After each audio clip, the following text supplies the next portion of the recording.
ఆలస్యమైందా ఆచార్యపుత్ర? లేదు, సరైన సమయానికి వచ్చావు సోదరా.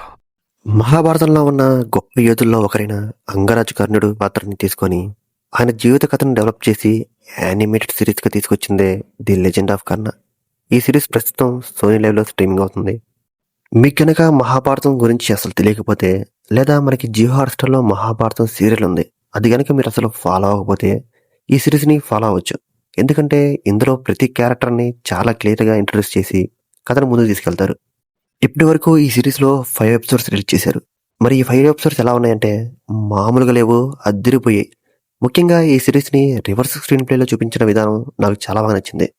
ఎందుకంటే మనకి మహాభారతం గురించి తెలియకపోయినా ఒక్కో క్యారెక్టర్ వచ్చినప్పుడు అసలు ఈ క్యారెక్టర్ ఎవరు అని మనం ఆలోచించలేపే వాళ్ళ పాస్ట్ని చూపిస్తూ ఆ క్యారెక్టర్ బ్యాక్గ్రౌండ్ ఏంటో క్లియర్గా ఎక్స్ప్లెయిన్ చేస్తున్నారు. దాంతో క్యారెక్టర్స్తో మనం త్వరగా కనెక్ట్ అవుతాం. ఇంకా కర్ణుడి సీన్స్ విషయానికి వస్తే ఒక్కొక్క scene next level. Animated series అయినప్పటికీ కర్ణుడికి ఇచ్చిన ఎలివేషన్స్ మాత్రం మామూలుగా లేవు. కర్ణుడి లైఫ్లో జరిగిన ముఖ్యమైన విషయాలను ఈ మొదటి 5 ఎపిసోడ్స్లో చాలా బాగా ఎస్టాబ్లిష్ చేశారు. ముఖ్యంగా 5th ఎపిసోడ్లో ఒక తలుపు బద్దలు కొట్టే సీన్ ఉంటుంది. ఆ సీన్కి ఇచ్చిన ఎలివేషన్ అయితే మామూలుగా లేదు. ఆ సీన్ చూస్తున్నప్పుడు నాకు ఒకటే అనిపించింది, ఇదే సీన్ కనుక కల్కి సినిమాలో ప్రభాస్ అనేకి పడి ఉంటే థియేటర్లో తగలబడిపోయేమో అని. ఇకపోతే ప్రజెంట్ సిరీస్లో కర్ణుడిని అంగరాజ్యానికి రాజుగా చేయడం వరకు వచ్చారు. అక్కడి నుండి తన ఫస్ట్ వార్లో మరో రాజ్యంపై విజయం సాధించాడా లేదా అనే సస్పెన్స్తో ఈ 5 ఎపిసోడ్స్ని ఎండ్ చేశారు. ఇక్కడ నాకు ఒక విషయం బాగా నచ్చింది.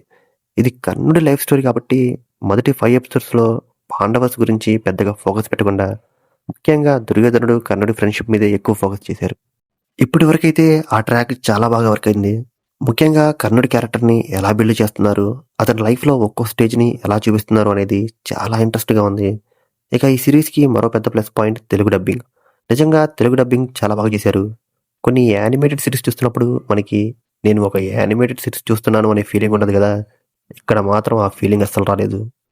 డబ్బింగ్, వాయిస్ మాడ్యులేషన్, ఎమోషన్స్ అన్నీ బాగా మ్యాచ్ అవ్వడంతో మనం యానిమేటెడ్ క్యారెక్టర్స్ని కాకుండా నిజమైన క్యారెక్టర్స్ని చూస్తున్నట్టు అనిపిస్తుంది.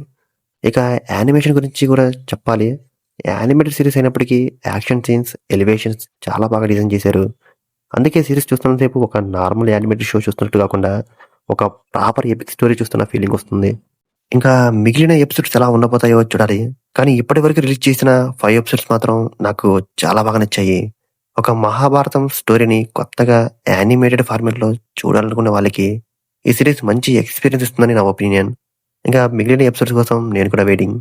మీరు కనుక ఈ సిరీస్ చూస్తుంటే మీకు ఇప్పటివరకు ఎలా అనిపించింది, ముఖ్యంగా కన్నుడికి ఇచ్చిన ఎలివేషన్ మీకు ఎలా అనిపించాయి అనేది కామెంట్స్లో షేర్ చేసుకోండి.